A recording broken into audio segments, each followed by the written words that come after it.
이전에 민수기 22장부터 24장까지는 이 모압 왕 발락이 발람을 통하여서 지속적으로 이스라엘을 저주하려고 했던 시도가 일어났습니다. 그것은 이스라엘을 향한 외부적인 공격이었습니다. 그리고 어제의 본문은 이스라엘 백성 내부에서 생긴 일이었습니다. 그것은 비느하스가 음행을 행하는 이 남녀의 장막 안으로 들어가서 그들을 창으로 찔러 죽인 사건이었습니다. 이것은 생각보다 심각한 문제를 일으킬 수 있었습니다.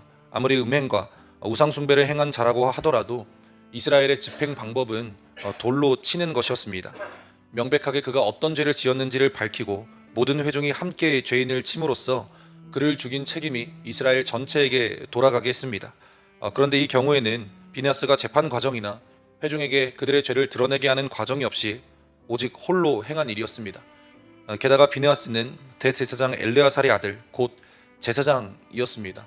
그가 의분에 차서 한 일이라고는 하나 이렇게 율법에 규정이 없는 사형을 행할 수 있는가 하는 문제가 생긴 것입니다. 여기에는 하나님께서 직접적으로 개입하셔야 하는 큰 문제가 되었습니다. 이로 인해서 2만 4천 명이 죽임을 당했다라고 말합니다. 이스라엘 지파가 12지파인 것을 감안하면 각 지파에서 평균 2천 명씩 죽임을 당한 것입니다. 이러한 심판으로 죽은 사람의 숫자는 이스라엘이 출애굽을 떠난 이후로 지금까지 가장 많은 사람이 죽은 재앙이었습니다. 그만큼 이 하나님이 보시기에 악을 행한 것입니다. 이 상황이 정리되고 난 후에 하나님께서는 비느하스의 행동을 칭찬하십니다. 10절에서 13절까지의 내용을 보면 여호와께서 모세에게 말씀하여 이르시되 제사장 아론의 손자 엘르아사의 아들 비느하스가 내 질투심으로 질투하여 이스라엘 자손 중에서 내 노를 돌이켜서 내 질투심으로 그들을 소멸하지 않게 하였도다. 내가 그에게 내 평화의 언약을 주리니 그와 그의 후손에게 영원한 제사장 직분의 언약이라.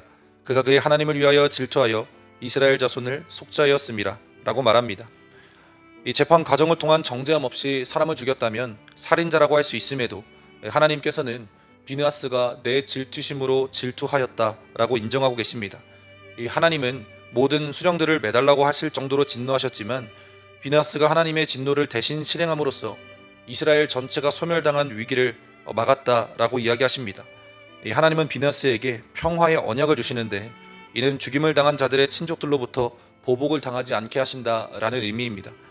이 살인 사건이 일어나면 그 피해자의 가장 가까운 친족이 그 보응을 할 책임을 지게 됩니다. 하지만 이 비느하스가 죽인 자의 친족들은 비느하스에게 그 원수를 갚을 수 없었습니다. 달리 말하면 원수를 갚아야 할 책임이 없다는 것입니다. 왜냐? 이 비느하스는 하나님을 위하여 질투하였고 이스라엘의 자손을 속죄한 것이기 때문입니다. 이것은 현대적인 법 개념으로 따지면 상당히 이해하기 어렵고 위험한 처분이 될 수 있습니다. 왜냐하면 이후에 비느하스의 같은 행동이 정당화되어서 하나님의 이름으로 마음대로 이 사형을 실행하는 이 모방 범죄가 나타날 수 있기 때문입니다. 사실 초대교회를 핍박하던 사도 바울의 행위 역시 이 비느하스의 전통을 따른다는 생각으로 이뤄진 것인데 분명 하나님 앞에서 잘못된 행위였습니다.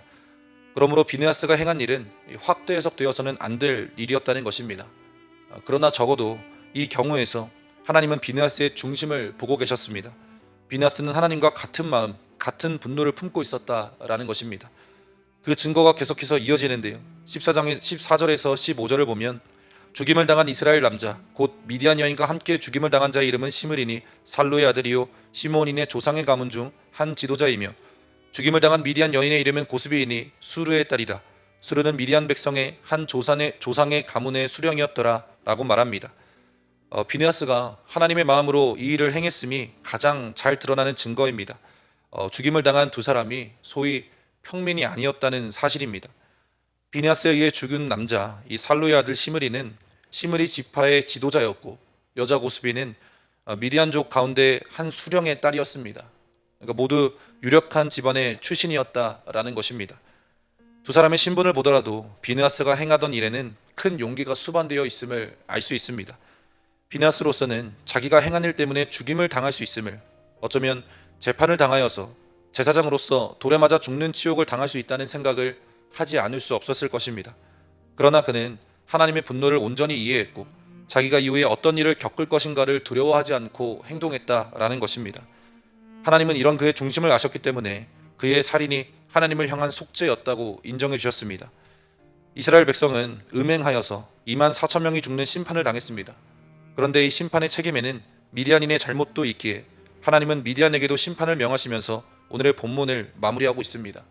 16절에서 18절을 보면 여호와께서 모세에게 말씀하여 이르시되 미디안인들을 대적하여 그들을 치라. 이는 그들의 속임수로 너희를 대적하되 부오레일과 미디안 지휘관의 딸 곧 부오레일로 연병이 일어난 날에 죽임을 당한 그들의 자매 고스비의 사건으로 너희를 유혹하였음이니라 라고 말합니다. 이 비느하스가 행한 속죄를 통해서 하나님의 진노는 이스라엘에게서 미디안으로 옮겨갔습니다. 원래 미디안은 이스라엘이 대적해야 할 민족이 아니었습니다. 그러나 이렇게 이스라엘을 대적하여 무너뜨리려 한 자들에 대해서는 하나님께서 대적하신다라는 것입니다. 이후 하나님은 이스라엘을 사용하셔서 미디안을 치시고 또 이스라엘을 속이게 한 발람을 죽이시게 됩니다. 어제 살펴보았듯이 이 하나님의 백성은 내부의 부패 외에는 두려워할 것이 없었습니다. 그러나 만약 이 내부적으로 어려움이 일어나고 부패가 나타났다면 그에 대해서는 단호한 척결이 필요합니다. 하지만 실제로는 이런 일이 잘 일어나지 않습니다. 대부분의 경우 이 고양이 목에 방울 달기 같은 문제가 생기기 때문입니다. 문제가 무엇인지는 다들 알지만 그 문제를 해결하기 위해서 썩 앞에 나서는 사람이 없기 때문입니다. 예수님의 공생의 기간에 성전 역시 마찬가지였습니다.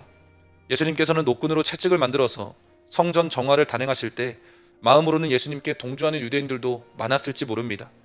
사실 당시에 성전이 썩었다는 사실을 모르는 유대인은 아무도 없었습니다. 그러나 누구도 감히 그 앞에 이의를 제기하지 못하고 자신의 종교적인 정체성을 버릴 수는 없으니 늘 찾던 대로 성전을 가고 늘 하던 대로 제물을 바쳤던 것입니다. 그러한 상황에서 예수님께서 행하신 행위는 비느하스의 신장과도 같은 것이었습니다.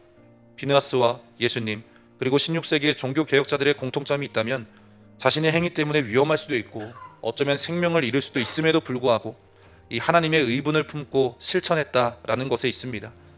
비느하스는 즉시 하나님의 인정을 받아 죽임을 당하는 것을 피했지만 예수님은 당시 기득권층에 잡혀서 죽임을 당하셨습니다. 이 종교개혁자들도 기존의 질서와 권력에 많은 핍박을 당한 것이 사실입니다. 하지만 신앙인이라면 믿는 자라면 마땅히 이러한 정신을 계승할 수 있어야 할 줄로 믿습니다. 물론 앞서 언급한 것처럼 이러한 실천은 하나님의 뜻을 깊이 깨닫지 못하는 상태에서는 오히려 위험한 행동이 될 수 있습니다. 사도 바울처럼 하나님을 대적하는 행위가 될 수도 있기에 이 위험이 있기에 우리가 함부로 실천하자고는 말하기 참 어렵지만 그렇게 먼저 우리가 하나님의 말씀과 그 뜻을 온전히 이해하고 주님 안에서 늘 거해야 할 줄로 믿습니다. 그러한 과정을 거쳐서 하나님의 마음을 이해하고 우리 주위에 있는 죄악을 단호하게 끊어내고자 하는 이 용기를 갖고 실천하는 저와 여러분 되기를 소망합니다. 그러한 삶 살기 위해서 오늘도 말씀 안에 거하고 그 진리를 깨닫고자 노력해야 할 줄로 믿습니다.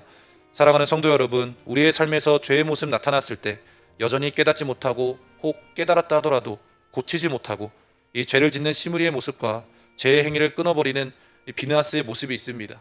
우리 역시 삶 속에서 죄를 대하는 모습을 선택하며 나아가기를 소망합니다. 죄를 품고 더 깊은 구덩이로 가는 것이 아니라 죄를 끊어내고 하나님 앞에 서는 온전한 하루가 되어야 할 줄로 믿습니다. 나아가 우리 가정과 자녀에 대해서도 그들의 삶이 하나님 앞에 온전히 바로 서 있기를 소망합니다. 늘 우리에게 신앙적인 양심이 질문을 걸고 물어올 때마다 이 악의 구렁텅이가 아닌 죄의 깊은 구덩이가 아닌 하나님 앞에 온전히 서기를 희망하는 저와 여러분 되시기를, 우리의 가정이 되기를, 나아가 우리 믿음의 공동체 되기를 주님의 이름으로 간절히 소망합니다.